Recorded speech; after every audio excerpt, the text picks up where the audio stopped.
Registered representatives offer securities through Securities America, Inc., member FINRA SIPC. Financial advisors offer advisory services through Securities America Advisors, Inc. Forest Hills Financial, Inc. and Securities America are separate entities. This is the Keeping Your Money Show with Jaime Westenbarger and Bart Steindler. Good morning. Welcome to the Keep Your Money Show. I'm Jaime Westenbarger, joined as always by my esteemed colleague, the legendary Bart Steindler. How you doing this morning, Bart? Well, after that introduction, I'm doing pretty good. I'm feeling pretty pumped up. So good morning to you. It's another $1 million morning here in Grand Rapids. Yes, it is indeed. Spring is full in effect. If you didn't know between the rain and the sun and the rain and the sun at the same time, then you definitely know you're in Michigan, right? That's right. Wait a minute. To be legendary, you have to be old, don't you? So anyways... so if the shoe fits, huh? Is that what you're saying? This is the Keeping Your Money Show, where we cut through all the bulls, the booyahs, the bells, whistles, honks, and horns to get you to the information that actually helps you move towards retirement. We are the longest-running, locally produced West Michigan radio show in regards to finance, so you have tuned into the right spot if you are hoping to get information that will help you. I want to encourage you, you can call us anytime. That toll-free number is 888-98-MONEY, 888-986-6639. We do not take calls on the air, but someone does answer it 24 hours a day, and we are happy to give you a call back when you call in. You can also email me, info@keepingyourmoney.com, and I do respond to all of those emails personally. Another great monthly mixer in the books. We last week we're at Bravo Italiana Cucina. I'm not going to make you say that again because you said it so many times leading up to it.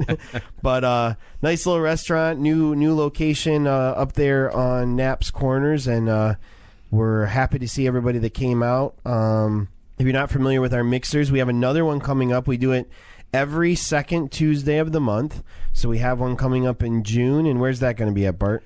It's going to be on June 14th from 5:30 to 7:30, and it's going to be at 616 at the Vertical Garden. That's at the JW Marriott in downtown Grand Rapids.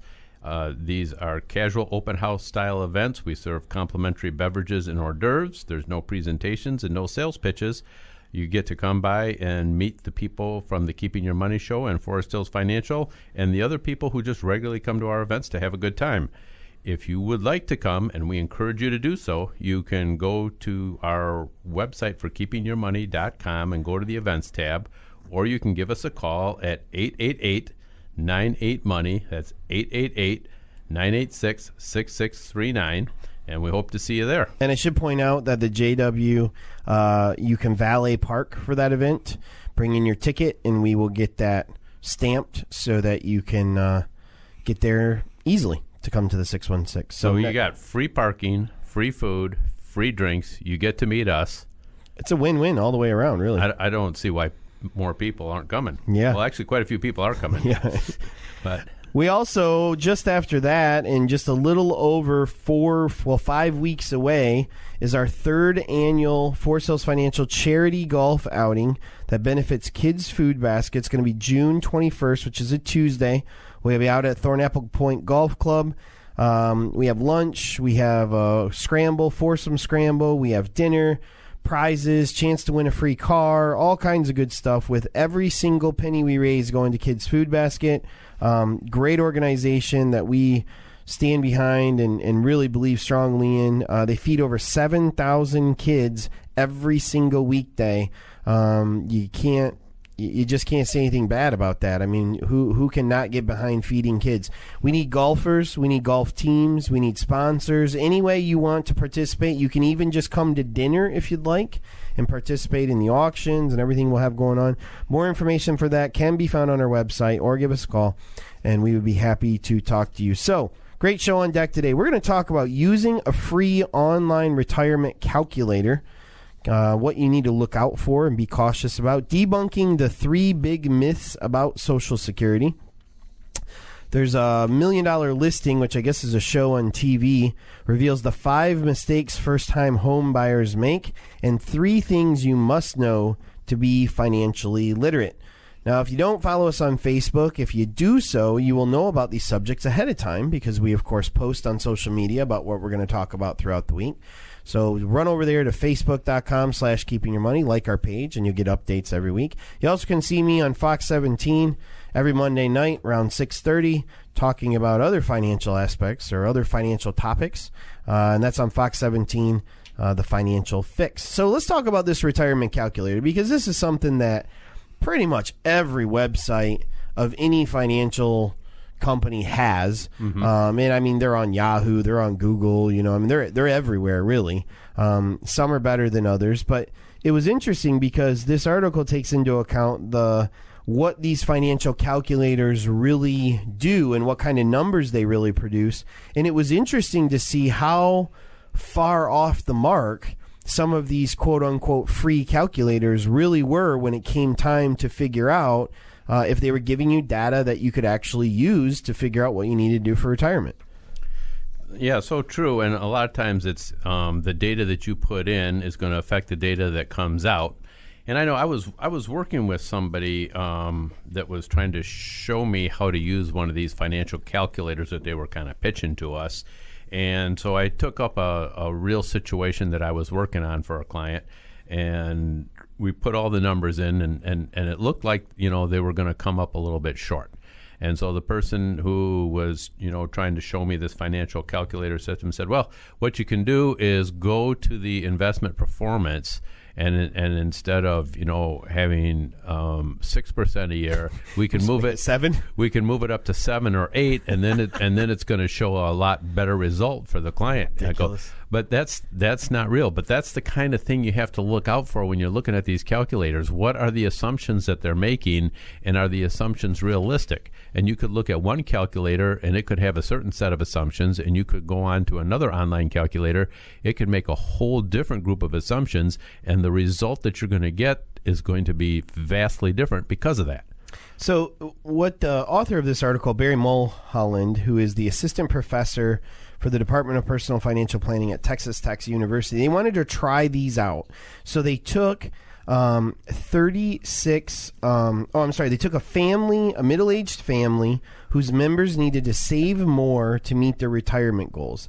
Then they tested that family on 36 different tools available on the internet, most of which were free, and they compared that versus what professional advisor software, like what we would use or another financial advisor would use, to see how they compared. Now, interestingly, so the financial advisor software and their own, this professor's own assessment was this family needed to save more money. They were not going to hit their retirement goals. Yet 30% of the online tools suggested this family needed to save more, with over 70% telling them that the family was on track for their retirement goals, or it gave some kind of answer that wasn't really clear on what they needed to do at all.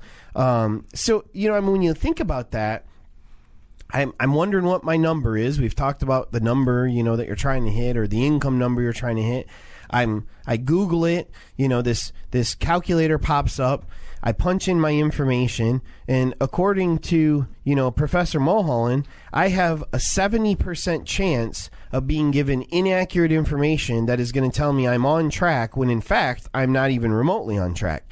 That's kind of scary, actually. It's very scary because if someone is, say, 40 years old and they go through this exercise and determine that, okay, I'm on track, I just have to keep doing what I'm doing, and in reality they're not, by the time they realize the mistake they've made, it very well could be too late for them to make the adjustments that they got to make to get back on track. Yep, exactly. And this kind of dovetails into a conversation that I was having with someone the other day. They had read an article, I think it was like in Forbes magazine or something, about how these robo-advisors, these algorithm-based automatic investing type platforms have been underperforming in the volatile market that we have. Mm-hmm. And he was saying, what did I think about that? And I said, well, here's the problem, and it's the problem with these calculators too. Science, robotics, computers, they can replace a lot of things. They can screw a widget onto a car. I mean, no one would argue that the phone in your pocket is not a very valuable tool to you. But they don't always fully replace human interaction. And we've got a big argument going on in this country right now about the value of service. And it started in healthcare, and it's trickled down to retirement, and it's trickling down to accountants and attorneys and all of these things where we can go online and we can buy a service for a really low fee or even free, and it'll provide the exact same thing that these professionals who have decades of experience supposedly can provide. And it's really an inaccurate, assessment. I mean, to say that a surgeon who's being paid a third of what he was paid 10 years ago will have the same skill level is probably ridiculous. To say that you can Google search what you need for a will or a trust and accurately get the right documents, probably ridiculous. That a calculator will know your age to retire, your current age, your life expectancy, what your current and future incomes will be, how much pre-retirement assets you need to withdraw, what your living expenses are necessary, should you take taxable, tax-deferred, or tax-free, will there be windfall receipts from various different places, will you have bequests, do you need to leave money to charity or children or other things, are there future return assumptions that are way out of whack like you were talking about, what will inflation be, what will tax be, what state are you going to live in, all of these things go into a real financial plan, and simply punching in, I have $100,000, I'm going to put $10,000 away a year, and I think I'll make 6%. Oh, look, I'm on track. It's just not an accurate, assessment. And I think we spend too much time worrying about fees. And I'm not saying that you shouldn't be aware of your fees, but there comes a time where there is an applicable and appropriate fee that a professional is going to charge you. And when you try to cut that out simply to save money, the data says you end up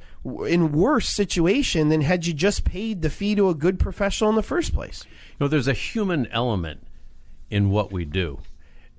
As there is with your interaction with your attorney, with your doctor, and that human element cannot be replaced by a computer. There's a look in someone's eye when they're troubled about something, and you ask another question to get to the truth, to get to what's really bothering. That's happened so many times. There's the couple that are feeling differently about what they should do with their money or how they should leave their estate, or and they haven't communicated with one another. And what's important. And sometimes they need an intermediary to bring that communication out and get a solution that is acceptable to both of them. There's a lot more to it than just putting down some numbers and picking a program. Absolutely. So there's some good tools out there, but just be careful if you're just paying attention to what exactly is in there and you're not using professional advice to go along with that. All right, coming up, debunking 3 big myths about Social Security right here on the Keeping Your Money Show.